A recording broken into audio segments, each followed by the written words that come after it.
just to remind you briefly before I do that what we did last week was some really interesting work looking at what we were doing actually was textual analysis of a photograph of a very ancient family organisation, and one that, despite the fact that it was 6,000 years ago, between 4,000 and 6,000 years ago, we could identify the existence of the similar sorts of roles or similar sorts of ideas about what the family did or what it should do, as we can find subsequently.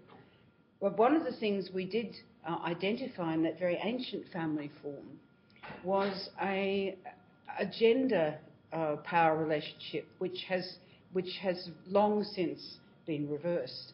And that gender power relationship was based on the matrilineal line. In other words, the women had social and familial power, if you like, but because it was from their bodies that came the next generation.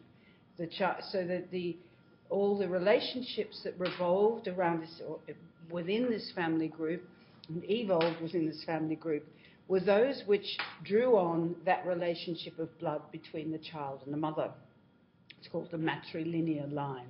And towards the end of the lecture, I identified that there was a particular, using Frederick Engel's work, there is a particular point in history where this relationship ended, where the matrilineal line, the power of the mother, if you like, was overcome by technological development, by the emergence of the ownership of certain tools for survival, and I suppose to some extent also by the fact of, if you begin to live a sedentary life rather than a nomadic one, which is what happened as this shift occurred,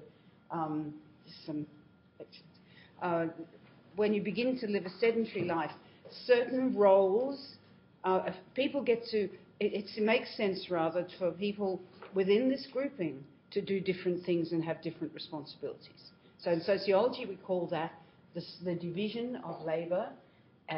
It happens in society as much as it did in families. So the division of labour is actually, the labour is the labour to keep alive in the very primitive form, and in more modern situations the labour is quite literally often labour because you get paid for it, but it's also labour within the home. So these are themes we're going to pick up as we go through the next lectures.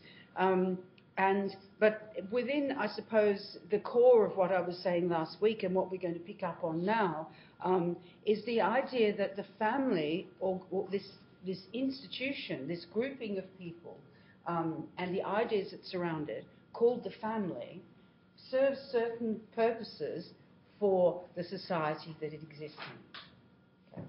And that is in a very, I don't want to, well, I won't use the word function, but what the argument here is, and it's part of one of the theories of the family, that the family is the way it is because it serves the purpose of society at the time.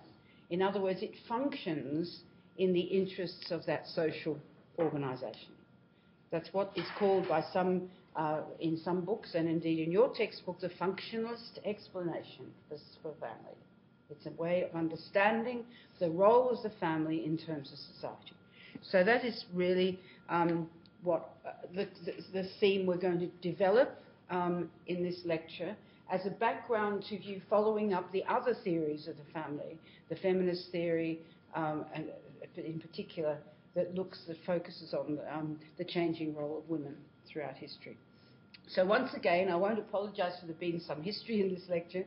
I am part historian, and I think, from my point of view, I find it much more easy to understand or begin to explore modern societies if I look at those same things that happened in the past.